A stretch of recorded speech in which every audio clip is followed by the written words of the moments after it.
Señoras, señores, damos por iniciada la sesión pública de la Academia Browniana, en la que se va a incorporar como académico de número el capitán de navío, doctor Javier Valladares, destacado investigador, presidente de la Academia del Mar, que nos honra con su participación en las labores de nuestra academia.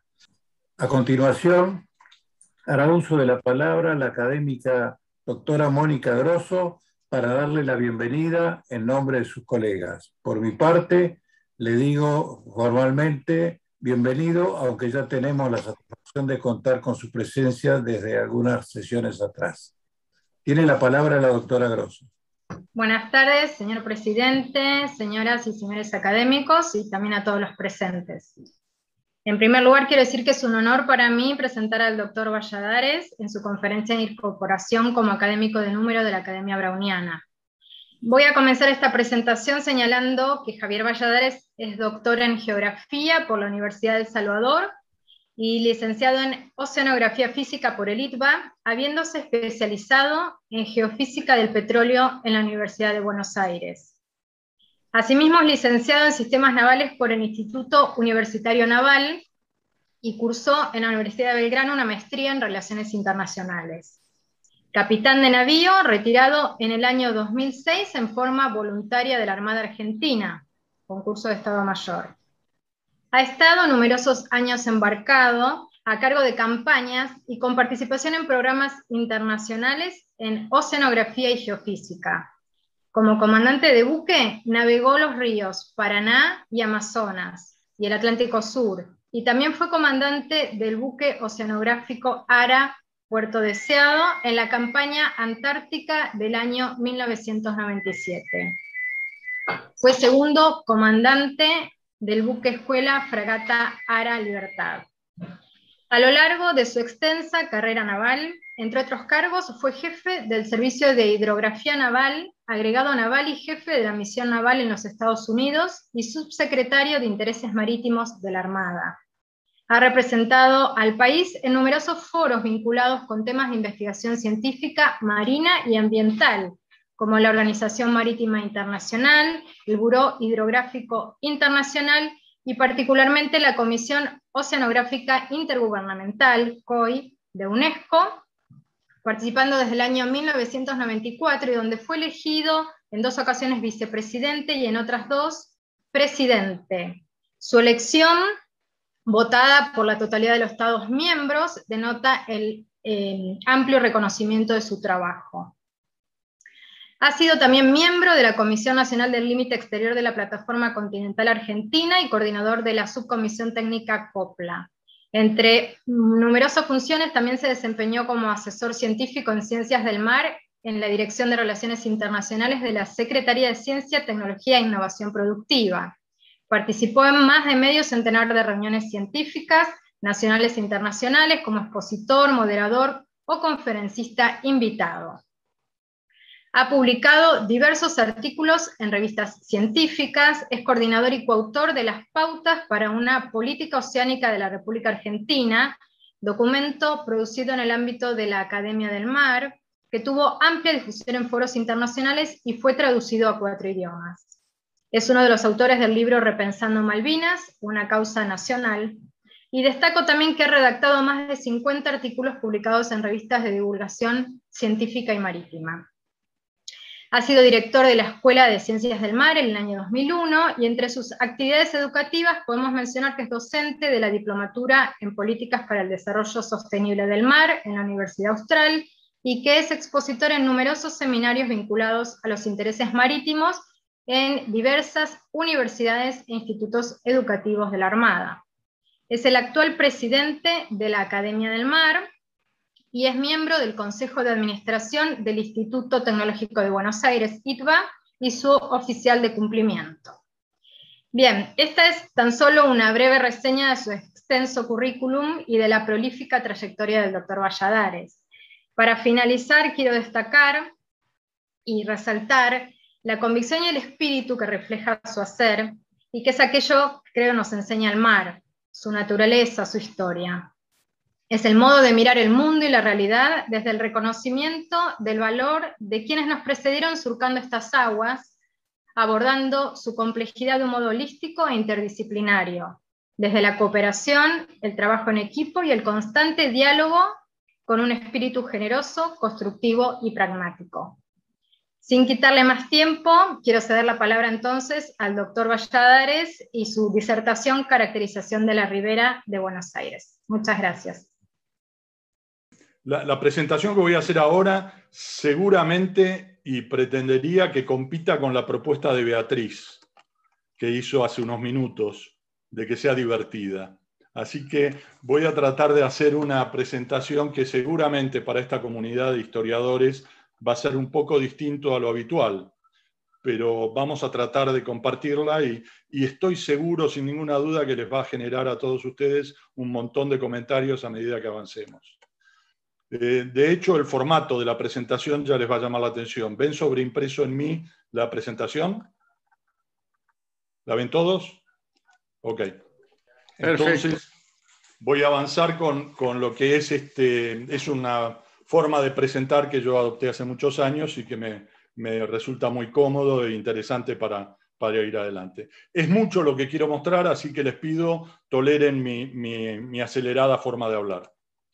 Vamos a hablar de la ribera de la ciudad de Buenos Aires, la caracterización de esa ribera. Ustedes bien saben que está capital de nuestro país y que cuando uno quiere hacer un estudio de un lugar, cuando uno lo proyecta a futuro, cuando uno juega en el tiempo, tiene muchas herramientas para ir hacia el futuro. La observación, la modelación, la estadística y la probabilidad nos dejan jugar con cosas que podrían llegar a ocurrir en el futuro dadas determinadas condiciones. Pero cuando quiere ir uno al pasado, se complica y debe ir, como estábamos hablando al inicio, a los datos originales o a información de base. Como yo quería abordar la caracterización, tuve primero que pautar un espacio temporal.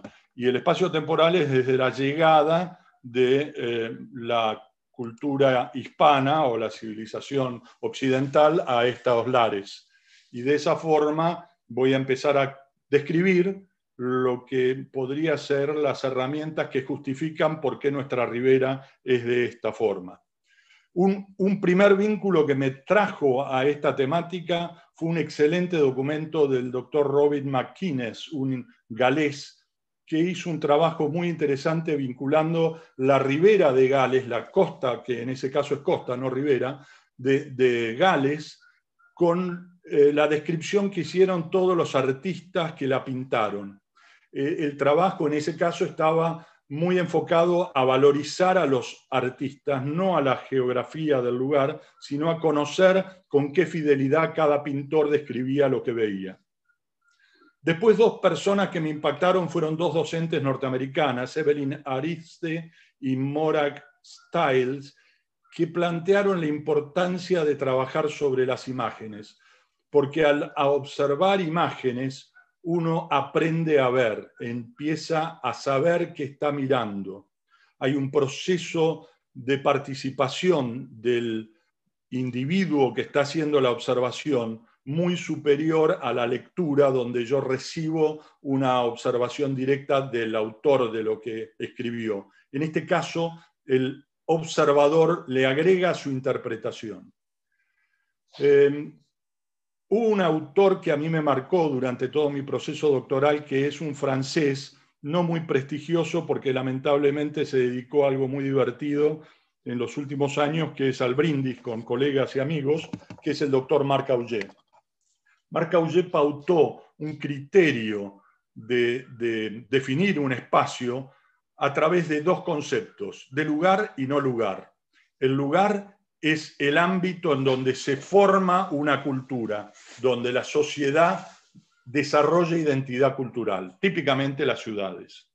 Un no lugar, en cambio, es un espacio donde la cultura sacrifica identidad en pos de superar las incertidumbres. Típicamente se presenta, Marc Augé es un contemporáneo, él presenta como no lugares los aeropuertos, los supermercados, los lugares donde el mundo global se hace presente. Yo en este trabajo lo extrapolo al mar. y a los puertos. Y ustedes van a ver sobre el final mi apreciación de por qué nuestra ribera de Buenos Aires es un no lugar. Y después otro autor que también me impactó y me parece muy atinado traerlo en este caso, es el catalán Jacques Ellul. Jacques Ellul, también contemporáneo, hace una relación muy interesante de cómo el individuo se subordina a los procesos de la técnica y cómo los avances tecnológicos arrastran al individuo a convertirse en una parte de ese mismo proceso. Muy rápido, todo este proceso que ustedes van a ver ahora, lo más rápido que pueda en fotos, imágenes y cuadros, se los describo. Hubo una primera etapa de descripción del escenario. En esta primera etapa, obviamente ustedes pueden ver y conocen la mayoría, está la ribera de nuestro Río de la Plata de la Ciudad de Buenos Aires, pero también está la ribera del Riachuelo, que tienen características que ustedes van a ver que migraron a lo largo del tiempo. Ahora, para estudiar este espacio físico, yo me apoyé en identificar algunos intereses y cómo pude priorizar los intereses sobre los cuales realizar la búsqueda de información. Bueno, me apoyé en el almirante Mahan de la Armada de los Estados Unidos y su intérprete, porque el almirante Storni lo referencia perfectamente en una visión local. Y muy recientemente la apertura que le dio el Papa Francisco con el Laudato Si a la integración de la naturaleza y el espacio físico con la sociedad, y el documento que mencionó Mónica hace un rato de la Academia del Mar. De esa forma, yo identifico en la ribera tres elementos fundamentales, tres intereses: el espacio de ribera, la economía en la ribera, la sociedad en la ribera y la seguridad en la ribera. Son cuatro elementos, perdón, dije tres, son cuatro elementos que he tratado de desarrollar con la búsqueda de información de distintas fuentes. Muchísimo, pasé meses en el Archivo General de la Nación juntando información. Quiero hacer simplemente hincapié porque creo que el doctor De Marco me dijo que el sitial que me iba a asignar era el del pintor Villeri. Bueno, acá, entre toda la documentación que van a ustedes ver en imágenes, hay un cuadro de Villeri, que es la goleta Invencible, que fue uno de los primeros buques de la Escuadra Nacional, pintado por Emilio Villeri, que fue un pintor del siglo XX, pero donde se ve la silueta de la Ciudad de Buenos Aires, la ribera, el buque estaba próximo a las costas, y se ven lo que eran los boyones en los fondeaderos. Seguramente esto sería por la posición balizas exteriores, donde los buques tomaban alguna forma de reparo para llegar a, que como ya lo vamos a ver, al desembarco o embarco de las cosas que tenían que hacer. Con esta descripción y identificación de intereses, inicié una búsqueda y análisis de elementos culturales para poder ligarlos con el análisis que quería hacer. Esto no lo voy a entrar en detalles, pero quiero que sepan, al menos metodológicamente, lo que hice fue cronológicamente y temáticamente identificar eventos ocurridos asociados con el espacio, con la economía, con la sociedad y con la seguridad. Y para cada uno de esos elementos que yo identifiqué como unidades de análisis, volqué la búsqueda que hice en el archivo y en muchos otros lugares de consulta. En sí integré 724 elementos cartográficos, pictóricos y fotográficos.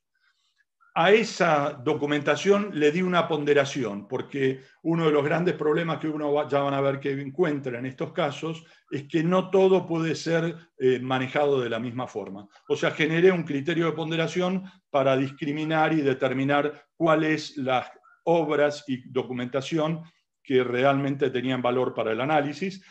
E intenté también identificar algunos indicadores para cuando algún investigador posterior quiera avanzar en esto, pueda tener elementos para apoyarse. Con esta asociación de la observación, la descripción con los conceptos teóricos, podríamos avanzar en lo que es una caracterización, que es el proceso de asociar el escenario con las particularidades o situaciones que lo diferencian del entorno. Y ahí arriesgarme, que es lo que van a ver, y me da mucho pudor hacerlo delante de tantos historiadores, a dar un resultado de por qué nuestra ribera es como es. En este sentido, entonces les voy a a avanzar en un rápido paneo de cada uno de estos intereses para después ir a los resultados. Lo primero que uno puede ver en el espacio, primer interés que vamos a analizar, importantísima copia cartográfica. Cuando una carta, un mapa, era bueno en una versión, sucesivas sistemas cartográficos lo copiaban casi en forma idéntica. Fíjense este mapa del Río de la Plata de 1755, cómo llevó hasta 1806 con copias entre alemanas, francesas, italianas y españolas.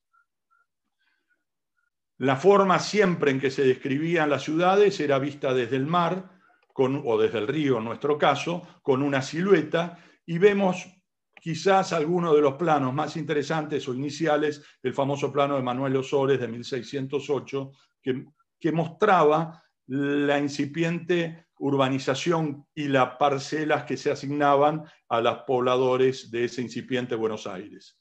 Algunos planos posteriores ya empezaban a mostrar temáticas muy interesantes, como el plano topográfico del 67, y hubo un investigador, una tesis de licenciatura en geología del licenciado, creo que ahora doctor Pablo Jolocuán, muy interesante, que hizo una relación cronológica de todos los eventos que ocurrieron en esta ribera de Buenos Aires. Él lo hizo en 1995, pero prácticamente con un marco temporal muy similar al que yo tomé en este análisis que estamos compartiendo. Un autor que sin duda hay que citar y que es un momento en el cual empieza a cambiar la observación es Fernando Brambilla, que era el dibujante o pintor que acompañó la expedición de Malaspina tan famosa. En 1794 se publicaron algunas imágenes, también como pueden ver, copiadas. Cuesta saber cuál es la original y cuál es la copia. Si ustedes prestan atención a los dos cuadros que estoy mostrando, van a ver sutiles diferencias en las embarcaciones. Hubo un momento que me ilusioné, yo como buen ambientalista, me quería meter cuando vi estos árboles a la deriva en el río, dije, acá voy a asociar los distintos eventos del niño, la niña y los fenómenos ambientales en el río, pero realmente no encontré información de respaldo para poder acompañar esta incipiente pero descriptiva observación de Brambilla de elementos a la deriva en la costa del Río de la Plata. Un cuadro que realmente merece interés y atención para que ustedes le presten atención como historiadores es La Guada, también muy copiada y reiterada, también de Brambilla, que muestra la forma en que se iba a tomar agua, en este caso al sur de la ciudad de Buenos Aires, también pintado en el momento del pasaje de Brambilla por la ciudad. Hubo copias en donde aparecen árboles, se modifica la cantidad de bueyes o la cantidad de personajes en el escenario, pero después también, y esto es lo más interesante que a mí me llamó la atención, sucesivas obras toman espejado la visión de Brambilla, pero espejado, exactamente como que si fuera en vez de sur a norte, de norte a sur, cosa que altera totalmente el paisaje.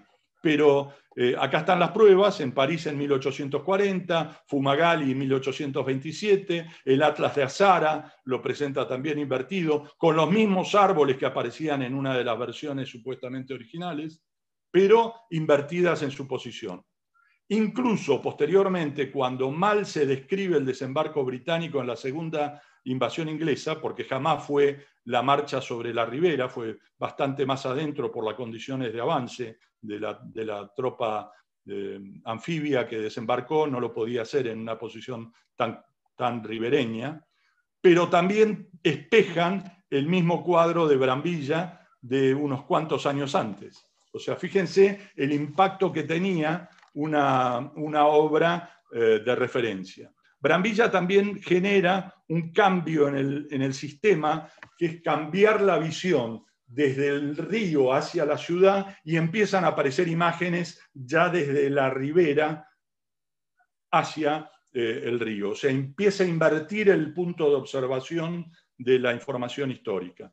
Un ejemplo de eso ya aparece en los cuadros famosísimos que marcan la ribera norte de Buenos Aires. Emery Texet Vidal, en 1816, muestra lo que era la actividad de la ribera, y los sucesivos autores que repiten el mismo escenario, Carlos Pellegrini, Richard Adams, Parrish, algunos grabados alemanes y distintos autores, lo hacen, y en todos aparece una muy interesante descripción de la actividad y de la actividad social, del tipo de servicios y del tipo social de desenvolvimiento que tenía la ribera de Buenos Aires en estos años, que ustedes ven que es una muestra bastante significativa.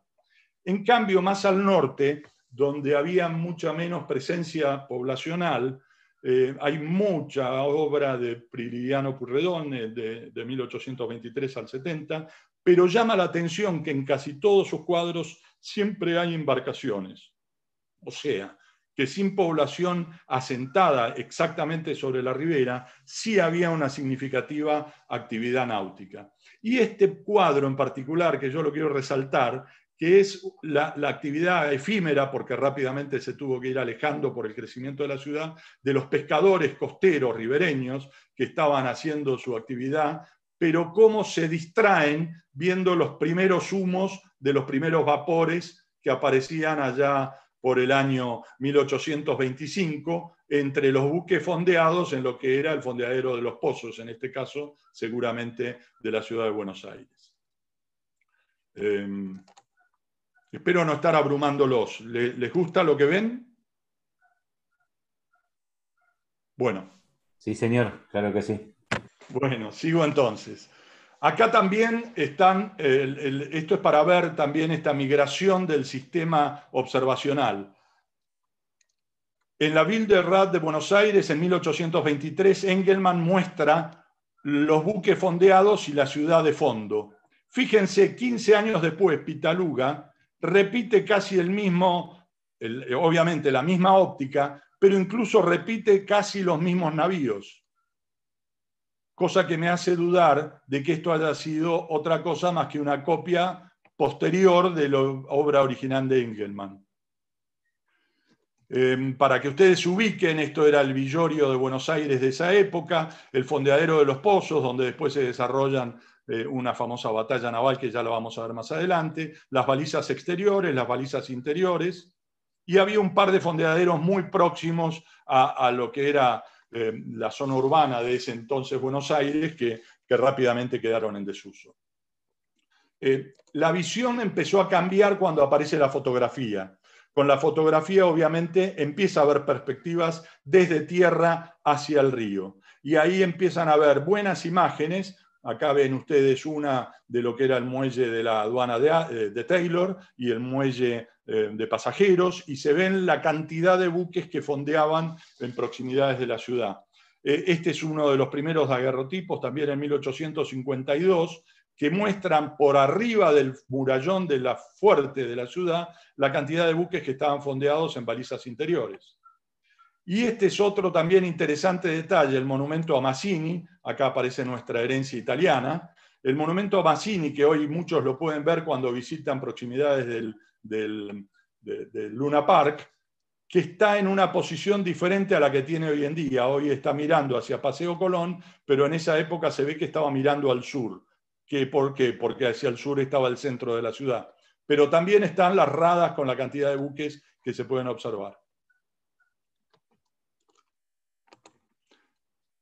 El desembarco, ¿cómo se realizaba? Era muy complejo, muy complejo. Inicialmente este muelle de pasajeros que se hizo para el desembarco no resultó súper exitoso, porque tanto en el muelle de la aduana de Taylor como en el muelle de pasajeros, claro, en esa época no había tantos ambientalistas y estudiosos del río y de la oceanografía y de los fenómenos ambientales, no se dieron cuenta que por la propia descarga de sedimentos del riachuelo y por el efecto de las sudestadas, las laterales que apuntaban hacia el sur de ambos muelles rápidamente se anegaron y eran muy difíciles de aproximarse. Entonces quedaron muelles de un solo lateral para su su utilización. Y rápidamente aparecieron alternativas, como el desembarco de los pasajeros a través de carretas y las balandras que hacían como un flete, un taxi. Era un Uber de esa época que llevaba a los pasajeros de los buques de porte que fondeaban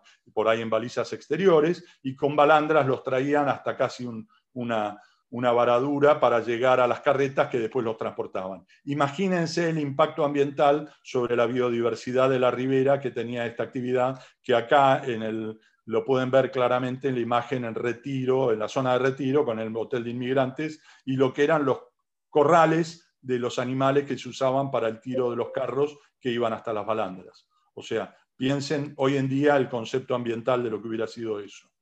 Los muelles, como ya les dije, tuvieron un impacto importante, pero rápidamente demostraron que no eran una solución apropiada. Hubo un par de obras muy interesantes que se llamaron Visiones de abuelo de pájaro. Acá les presento una de 1850 de León Pallier y otra litografía de Dolin en 1865, también muy referidas, pese a la diferencia de años entre una y otra, 15 años, aparecen los barcos casi en la misma posición. Quiero mostrar la importancia de ser el primero en estos casos porque generaba el efecto cascada. Pero aquí, particularmente, a mí me llamó la atención la posición de los humos, que pueden marcarnos a nosotros un poco la idea de dónde estaban los polos del desarrollo industrial o tecnológico que tenía Buenos Aires en esas épocas. Y que en las dos obras los humos están en la misma característica y con la misma dirección, con lo cual muestra también que la meteorología se conservaba en el tiempo. Podemos ver lo que eran significativas bajadas y cómo dejaban el muelle de Taylor en la bajada. Todavía estaba la estación ferroviaria, pero miren el muelle de Taylor en una bajada absolutamente en seco. Las actividades en los muelles pasaban muy interesantes. Primero, que eran casi turísticas, muchos pasajeros iban y se fotografiaban. Después, que fue tema de muchos autores de dibujos extranjeros que los describían, y si ustedes pueden mirar en detalle, aquí ven lo que les aclaré anteriormente, los palos de las balandras en el lateral norte del muelle, en este caso de pasajeros, y muy pocas embarcaciones en el muelle sur, en el lado sur. En los humos, nuevamente presentes, similar a la imagen de vuelo de pájaro, que describen la incipiente actividad industrial que había en el Buenos Aires de esa época. Perdón, me desacomodé respecto a la presentación. Estábamos con la Ribera Norte. Este es el problema de estos software modernos que uno a veces, y de la vejez del expositor, que tiembla la mano y hace que a veces salten las imágenes. Bueno, pero ya vamos.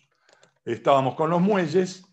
La actividad en los muelles tiene también, muestra lo que era la actividad social en los muelles. Fíjense, esta es una distorsión absoluta, el muelle nunca tuvo este ancho relativo que ustedes pueden ver en esta imagen de Dedroy de 1861, pero aún así, siendo más angosto, igual tenía una significativa, también resaltada por Calcaño en 1857, presencia de la comunidad, la sociedad que iba a ver, a observar lo que pasaba en lo que era incipientemente el puerto de Buenos Aires. En la ribera sur hay un análisis que debería ser una presentación per se, que es cómo evolucionó la desembocadura del riachuelo. Hay un relato de Tauliar a mediados del siglo XX que lo describe con mucha precisión, y el mismo trabajo de Jolocuán, que mencioné anteriormente, geológico, hace un detalle todavía de mayor detalle al de Tauliar. La ribera en el sur tuvo mucho más impacto porque sobre ella aparecen las propuestas portuarias. No sé si ustedes pueden ver acá lo que era el canal costero que vinculaba la desembocadura antigua del riachuelo y la propuesta de puerto en Dársenas, muy parecido a lo que después se adoptó como Puerto Madero. También podemos ver las secuencias que tenían los muelles que se fueron instalando, el tercer muelle más efímero en Catalinas, Y después un trabajo muy interesante que publicó Clarín en el 2012 con una secuencia cronológica, seguramente referida a la tesis del doctor Golocuán, de la secuencia cronológica de cómo se hizo los rellenos y el avance sobre el Río de la Plata en esta zona.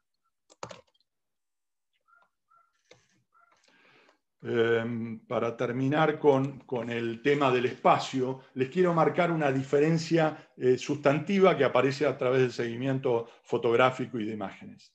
Mientras el Río de la Plata era absorbido y fagocitado por la tecnología, los desarrollos de muelles, los desarrollos de puerto, el puerto Madero, el puerto Nuevo, cerramientos que quitaban la accesibilidad de la población hacia su ribera. Si bien hubo iniciativas que trataban de mantenerlo, pero la realidad es que bloquearon la actividad cultural y social de la ciudad sobre el río. No fue así lo que ocurrió en el Riachuelo. O sea, a partir de un punto que podríamos posicionarlo a mediados del siglo XIX, el Riachuelo se estrechó su vínculo con la ciudad, manteniendo la población en contacto con las embarcaciones amarradas en su lateral, mientras que en el Río de la Plata la población prácticamente perdió el vínculo con lo que tenía en sus muelles. Vamos ahora rápidamente al aspecto social, o de servicios, al aspecto económico. Ustedes saben que el Riachuelo sobre la ribera de Buenos Aires empezó a proliferar primero unas vías férreas que paulatinamente por seguridad generaron unas barreras de acceso a la población para que cuando pasara el tren le dieran seguridad a los transeúntes, y rápidamente después aparecieron todas las iniciativas del Puerto Madero que empezaron a construirse. Para los apasionados de la logística, acá pueden ver lo que eran los carros de desembarco en la zona de retiro. También podemos ver lo que fue la contaminación en el Puerto Madero todavía en ese momento con el uso de los combustibles y lo que eran las chimeneas en servicio casi continuo para mantener las maquinarias de los buques y lo que la desatención hacia el ambiente. Lamentablemente, la demanda del uso del suelo para distintos servicios también incentivó el uso de rellenos y con ello los basurales que empezaron a proliferar en la zona de ribera. Hubo también algunas actividades como la Casa Bombas, hoy en día el Museo de Bellas Artes, y hubo actividades muy representativas inicialmente. Rápidamente perdió vigencia la toma de agua, porque la toma de agua se tenía que hacer cada vez más alejada para encontrar agua más limpia, y la limpieza que se hacía en esa época de ropas y lavanderas, que quiero observar que el evento era un evento social. Las lavanderas no iban solas, no era un servicio profesional como lo podemos concebir hoy en día. Iban con sus hijos, porque seguramente no tenían dónde tenerlos. Y era un evento donde las lavanderas concurrían en familia a cumplir con su humilde trabajo de mantener la ropa limpia de los ciudadanos de la ciudad. Permítanme ir rápidamente al sur, que tenía, siempre cuando hablo del norte al sur me refiero a la posición de lo que era el fuerte de Buenos Aires, después la aduana de Taylor y ahora lo que sería la Casa Rosada. Podemos ver que hacia el sur hubo una irrupción importantísima del famoso viaducto. El viaducto atravesó la ribera, pero de una forma muy agresiva, cortando virtualmente la conexión de la población hacia ese lugar. Posteriormente, ya más hacia el sur, en el Riachuelo, yo este cuadro lo quiero mostrar porque es algo que me maravilló. Es un cuadro de Bass, de mediados del siglo XX, en el cual muestra el desembarco que se hacía en el Riachuelo y los puentes, la tecnología. Ustedes pueden ver acá uno de los transbordadores que rápidamente se tuvieron que colocar en el Riachuelo. Después voy a mostrarle un poco más sobre ello. Una imagen también interesantísima para los estudiosos de la logística y el transporte es esta imagen, esta fotografía de 1925 en la Dársena Sur, donde presenta los buques siendo cargados, la carga en múltiples formatos de estiva. Piensen que en 1960 se impone el contenedor, hasta entonces el estivaje se hacía de muchas formas distintas, los carros tirados por caballos, los primeros vehículos motorizados, ven acá dos autos, el tranvía que circulaba casi sobre el puerto, la vía férrea y las usinas. Ustedes ven acá un buen ejemplo de lo que era el avasallante movimiento de la tecnología que estaba absorbiendo toda la zona portuaria de la ciudad de Buenos Aires.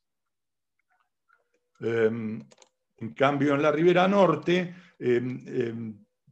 hubo primero este ferrocarril que les acabo de mencionar, se empezó a construir el muelle de Catalinas y después irrumpe el Puerto Madero, que virtualmente empieza a incomunicar a la ciudad con el resto, con la ribera propiamente dicha. Aparecen otro tipo de tomas de agua, ya las carretas fueron reemplazadas por tomas de agua, y sin embargo, la carga todavía, ya con el Puerto Nuevo funcionando en 1929, todavía tenía de nuevo esta multiplicidad de formas de aproximación. Tenía los carros tirados por caballos, tenía vehículos colectivos que llevaban la mano de obra hacia el lugar, y vemos el desaprecio de los temas ambientales que, gracias a Dios, creo que hoy en día ya está cambiando en su visión, en su perspectiva.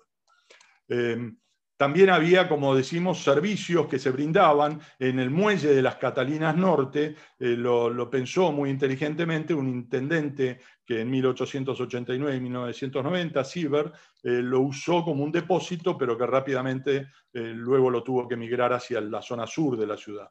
Y de nuevo la imagen de los servicios de limpieza, pero recalco la observación de la familia acompañando a las lavanderas, y seguramente algún músico o seguridad que le brindaba seguridad a las señoras que trabajaban en esa ribera.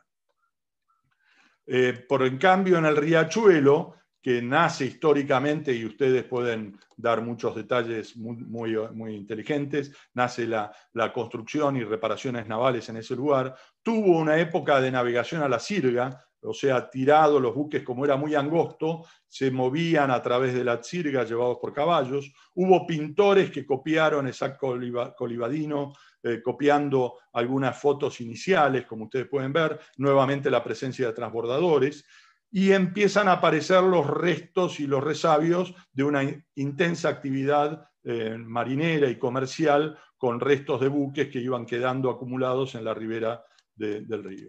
Ni hablar de los temas febriles que aparecen, febriles e industriales, que muy bien don Benito Quinquela Martín lo expone en todas sus obras y que se muestran en los humos de los famosos cuadros de Lázari, que en 1938, por ejemplo, acá muestra las fábricas, siempre el humo presente.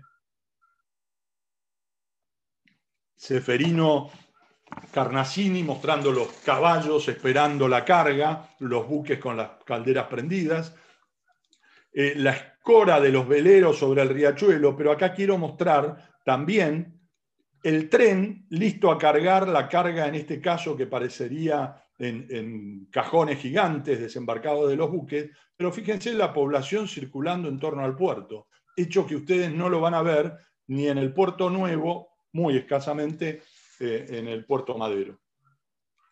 Creo que voy muy rápido, pero es mi afán por mostrarles.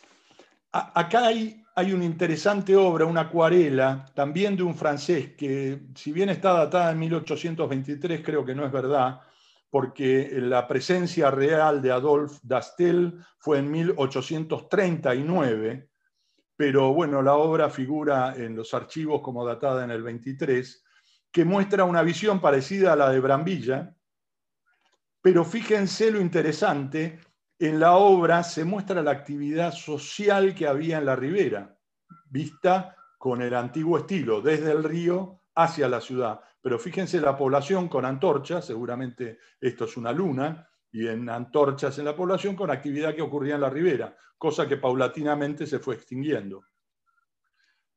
Podemos ver también en el muelle de pasajeros, lo que les mencioné antes, las rejas que impedían que cuando pasaba el tren los pasajeros circularan. En una época era un turismo ir al muelle. Nuevamente el ejemplo que les dije antes, la parte norte del muelle muy poblado de embarcaciones, en la sur casi ninguna, pero esta reja empezó a poner un distanciamiento. Nuevamente la copia, en este cuadro de Émeric Vidal, que tiene 2 presencias de pescadores en la ribera, muy antigua, pero también llama la atención de un arponero parado en su caballo en una obra distanciada 10 años, pero en las 2 obras aparece en la misma posición. Son detalles de haber pasado unas cuantas horas en el Archivo General de la Nación. En el lado sur aparece de nuevo lo que les mencionaba, siempre la población presente en la ribera del riachuelo. Aparecen los transbordadores, Buenos Aires se expande y demanda una participación continua de flujo de población de un lado al otro del riachuelo, pero el riachuelo es transparente en este sentido porque la tecnología le hace que la población empiece a correr fluidamente. El Benito Quinquela Martín describiendo en forma magistral con colores y su arte la actividad industrial de la ribera, y un cuadro de Busorro en aproximadamente 1920, también en el riachuelo, mostrando la gente en los muelles, cosa que no se va a ver en el Puerto Nuevo. Esta es otra demostración de la presencia de la gente. Los carros que hacían el desembarco iban a la zona sur, a unos rincones, a ser limpiados. Obviamente la carga dejaría sus residuos y de paso bañaban los caballos, y la gente turísticamente miraba cómo era ese proceso.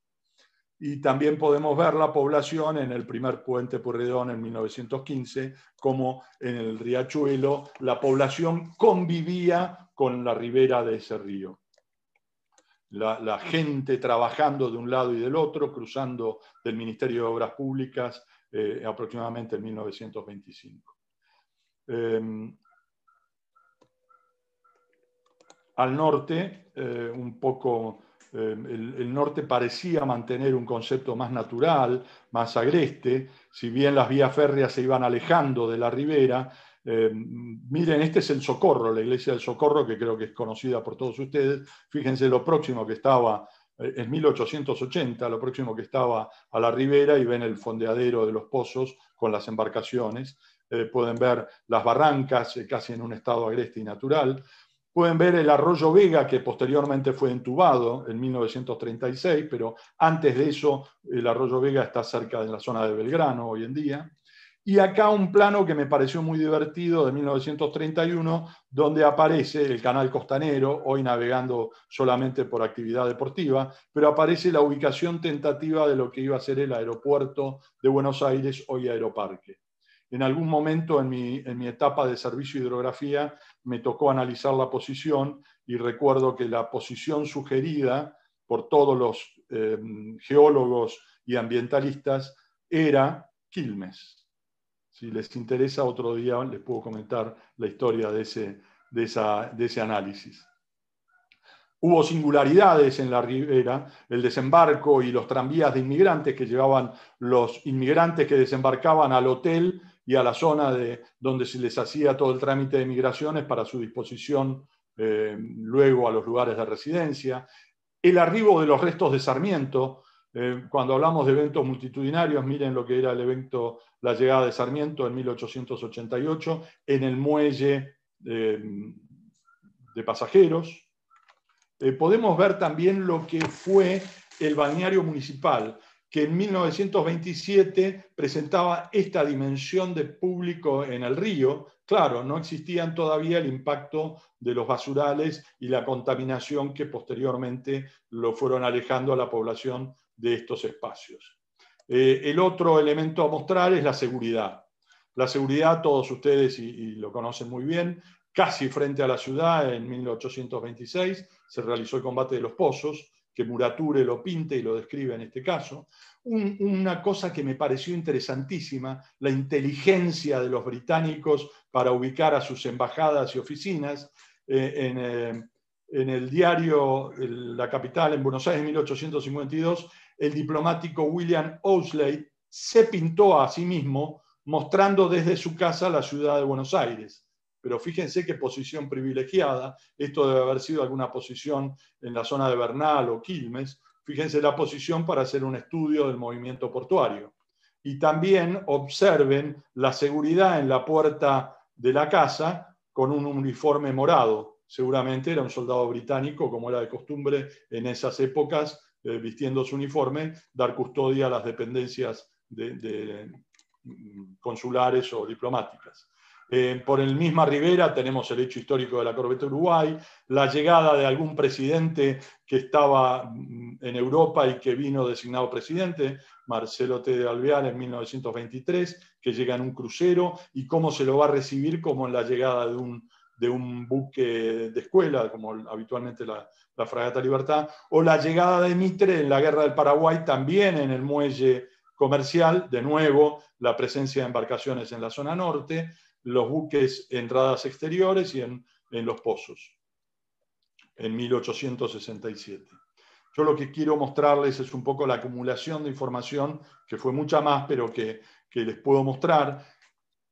La activa presencia de nuestra flota periódicamente en la escuadra en 1910, en el Puerto Madero, la presencia de buques con la presencia del embajador del presidente de Brasil en Puerto Madero en 1900, con casi una exposición cultural que se armó sobre esa posición donde estaban los buques brasileños, la revista naval de 1910 que llevaba al público en buques a observar el desfile de embarcaciones en la ribera de Buenos Aires, la llegada de los buques ya pesados que llegaban a visitar Buenos Aires y que tenían que ser atendidos por remolcadores. Fíjense el trabajo que le costaba a estos remolcadores tumbar el buque para aproximarlo al muelle en esas épocas, cosa que paulatinamente los adelantos de los buques, que empezaron a ser cada vez más sofisticados, más grandes, con sistemas de sensores en su casco, empezaron a dejar de venir buques en visitas oficiales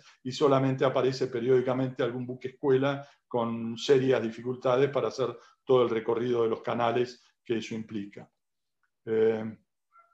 Muy bien, vamos a los resultados. ¿Cómo estoy de tiempo? Creo que bien, si me apuro, ¿verdad? La ribera, resumiendo, podríamos decir que estuvo presente en la cartografía desde el siglo XVI.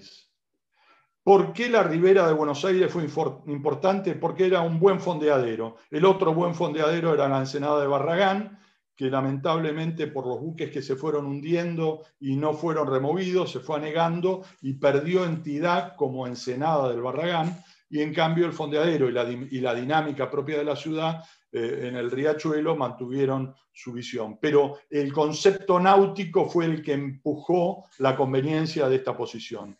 Brambilla, que empieza a cambiar el punto de observación, las diferencias que migraron del riachuelo a la ribera de Buenos Aires, la permanente copia que se ejercía de un cuadro y de mapas de unos a otros, la competencia tecnológica de los proyectos, Puerto Madero, Puerto Norte, las dársenas, los ferrocarriles, la actividad logística, que fueron alejando a la población, son todos elementos que a mí me permiten asegurar, a través de la comparación y el volumen de información que vuelco respaldando esto, que claramente la ribera se convirtió en lo que Marc Augé denomina un no lugar, una puerta por la cual se comunica un lugar con el mundo.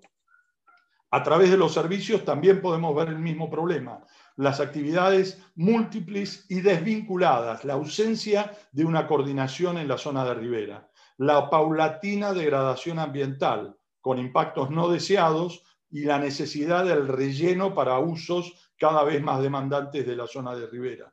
La competencia por el uso del suelo son más elementos que respaldan este problema del no lugar. No quiero detallarme porque si no me quedaría pegado, sigo agregando imágenes de las tantas que consulté de lo que era la degradación en este caso, o de la actividad comercial en el puerto y en la ribera. En la sociedad, la ribera pasó de ser un elemento central en la sociedad, como en muchas pinturas se observaba, a quedar prácticamente aislada de la ciudad. El riachuelo, en cambio, mantuvo la vinculación con la ciudad. No en vano, el riachuelo tiene nominación de barrios de la ciudad de Buenos Aires que lo atraviesan y una participación en lo cotidiano de la actividad citadina mucho mayor que la zona de ribera del río de Buenos Aires. Hubo demandas de rellenos que atrajeron la disposición indebida de basura y con ello también alejaron a la sociedad. Un buen ejemplo es, por ejemplo, el Rowing Club, que nace en el Riachuelo en 1875 y que en el 1890 migra al Tigre en busca de aguas un poco más calmas y de mejores condiciones para la actividad del remo. La actividad portuaria alejaron a la población, la ribera, puerta de la ciudad, pero diferenciada de la ciudad, sigue remarcando esta condición que Auger denomina no lugar y que yo quiero remarcar en esta presentación. El tema seguridad. Claramente, el Buenos Aires de antaño se localizó en el fondo de un estuario, en épocas en las cuales estar en el fondo del estuario era un elemento de protección o seguridad para el puerto, porque implicaba un largo recorrido de buques por canales que le daban el alerta a los sistemas de defensa. Sin embargo, en Buenos Aires hubo combates, hubo bloqueos, hubo operaciones anfibias, que es la operación marina más compleja, en ese momento no helitransportada, pero con desembarcos muy importantes de medios militares. La Armada y la Prefectura siempre estuvieron presentes sobre la ribera, en particular en la dársena norte. Esta es una interesante imagen que muestra las rejas de lo que era la dársena norte y en el fondo el edificio que fue sede del Servicio de Hidrografía inicialmente, cuando nació esta agencia de la Armada y que es tan importante y tanto cariño representa para mi actividad profesional. Las visitas protocolares que ocurrieron en la ciudad de Buenos Aires se fueron espaciando, ya les digo, por la tecnología militar que fueron dificultando la visita y porque el puerto fue cambiando de características. Todo esto me lleva entonces a observar y compartir con ustedes los siguientes resultados en este juego que he hecho con las imágenes históricas y con una forma de tratar de entender y caracterizar la ribera de Buenos Aires. Hace falta una adecuada planificación, que lamentablemente, clara y evidentemente nunca estuvo en la gestión de la ciudad de Buenos Aires hacia la ribera. Hay que hacer una adecuada caracterización. Este es mi humilde aporte, seguramente puede ser optimizado. Ambas riberas divergieron. Mientras la ribera del Riachuelo se estrechaba con la actividad social y mantenía una identidad de lugar, la ribera del Río de la Plata de Buenos Aires se alejaba de la ciudad y tomaba identidad de puerta, adoptando todas las características cosmopolitas propias de un no lugar. El no lugar no es una categoría despreciable por el no que lo precede, sino es una condición que identifica a algo que vincula lugares. La competencia de proyectos tecnológicos, como bien planteó Eliul en su trabajo, el catalán que mencioné inicialmente, alejaron a la población de la ribera, lo convirtieron en un elemento, y si no había una voluntad social, política, de tomar el control de eso, la competencia tecnológica se apodera del espacio y desplazó a los intereses sociales de la ribera. La ribera del Plata resulta caracterizada entonces, a mi entender, como un no lugar, y gracias al análisis de estos elementos que les acabo de presentar. Los no lugares aumentan la entropía. Para los que tienen formación física, pues lo van a entender más fácil, son los que les sirven de soporte o de vinculación a esos dinámicos lugares que serían las ciudades para mantenerse como un sistema. Los no lugares serían los elementos aglutinantes. El día que como sociedad global pensemos en el planeta como un lugar, nuestra expedición comandada seguramente por almirantes, como fue en su época y toda la ciencia ficción lo demuestra hacia el futuro, también va a generar que el espacio exterior va a ser un no lugar, en el cual nuestra civilización se va a proyectar hacia otros lugares, ojalá con otras culturas. Explicar el escenario es menester e imperioso para optimizar su gestión. Ojalá con esto yo esté ayudando y despertando la inquietud de muchos de ustedes para seguir pensando en la ribera de Buenos Aires, no solo como un elemento de gestión, valiéndome de la historia. Ahí tienen mi mail, que lo pueden copiar, Javier Valladares, y estoy a disposición para todos ustedes para las preguntas que quieran. Muchas gracias. Muchas gracias, capitán y doctor Valladares, por esta brillante exposición. Y voy a proceder a hacer la entrega de manera virtual para dar por cerrada esta sesión solemne de oración del diploma que lo acredita como miembro de número de la misma. Bueno, muchísimas gracias. Agradezco mucho esta distinción y espero estar a la altura para acompañarlo, doctor De Marco, en este desafío de la Academia Browniana. Muchas gracias. Me quedo frustrado porque mi extensión impide que hagan preguntas, me parece. Podemos habilitar las preguntas. La norma hasta ahora no ha sido esa, pero si hay alguna pregunta que se quiera realizar, doctor Valladares, con mucho gusto.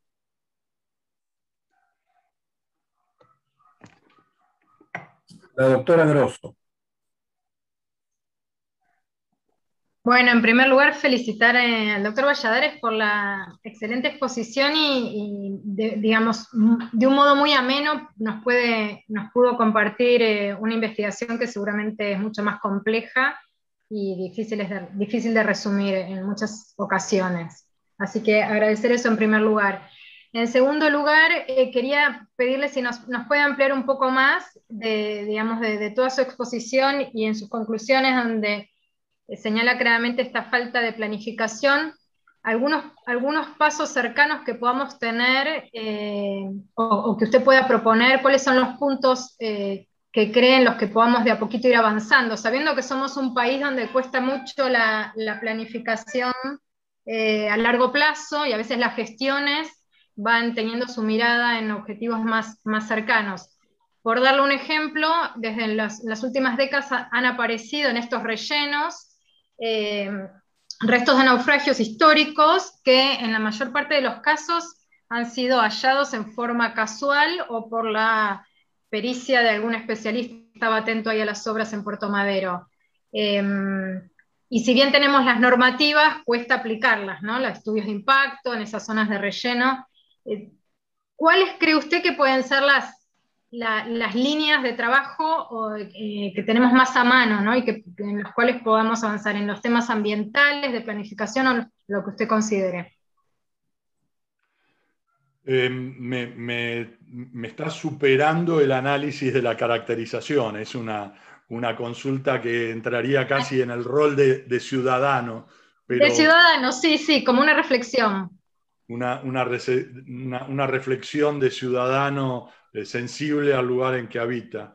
Yo creo que un país serio, y seguramente todos ustedes han viajado, tiene carpetas de estudios de los temas prioritarios. En Estados Unidos lo llaman think tank, donde grupos de pensamiento elaboran ideas respecto a determinadas actividades. Y esas carpetas tienen que perdurar en el tiempo y tienen que ser usadas y contrastadas en opiniones profesionalmente avaladas para que la gestión acompañe eso. Yo creo que en nuestro país, lamentablemente, estamos acostumbrados a que cada cambio radicalmente borra lo anterior y no va a buscar la carpeta del tema analizado previamente. Es un poco lo que dijo Jacques Ellul: la tecnología nos comió y no nos dejó sobrevivir a las prioridades que tienen que ser impuestas racionalmente. Entonces, para mí un pensamiento, que es lo que trato de imponer en la Academia del Mar, y que sé que el doctor De Marco lo sigue con el mismo criterio en el ámbito histórico acá, es generar un pensamiento sistémico que pueda trascender esta actividad de carácter académico y que le sirva a los gestores del futuro para tomar las decisiones que tienen que hacer. Que en este momento no existe. Yo no me entero de ningún gestor gubernamental que vaya a buscar los antecedentes, que debe haber carpetas de temas como este que yo estoy planteando, de la caracterización y de la imperiosa necesidad de gestionar la ribera. ¿Te di una respuesta? Perfecto, muchas gracias. Javier, ahí, Claudio por este lado. Hay un autor americano que hace como casi 40 años escribió un libro que se llama Tecnologías Autónomas, y una de las 3 o 4 figuras que él menciona es exactamente Jacques Ellul. Él no solamente lo considera a Jacques Ellul, sino a Marcuse, Louis Mumford y otros que muy bien describen por qué ocurren estas cosas y que en cierta forma en muchos casos son inevitables. Por eso el título del libro es Tecnologías Autónomas, y todo está regido por el concepto o está relacionado con el concepto de modernidad. O sea, vos explicaste muy bien cómo ocurrieron muchas de esas cosas. Hay una serie de autores que explican por qué, qué es lo que influencia para que ocurran todas estas cosas. Y voy a mandarte los detalles de este libro, que además se puede conseguir libremente en internet y es muy, muy, muy interesante.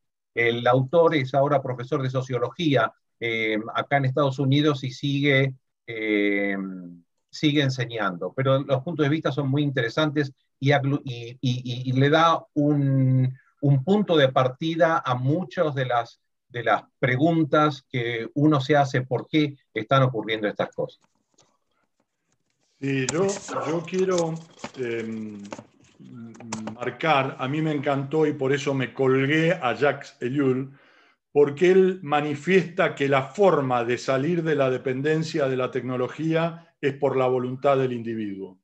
Y me encantó eso. O sea, resaltar que la voluntad de una persona puede trascender la robotización o la tendencia al seguimiento de la tecnología avasallados. Entonces, yo quiero resaltar que con actitud podemos seguir siendo protagonistas, y creo que ese es el llamado que tenemos que rescatar, ser protagonistas del futuro. Bueno, en ese caso no queda más que aplaudir nuevamente al doctor Valladares y desearle éxito en su labor en nuestra academia.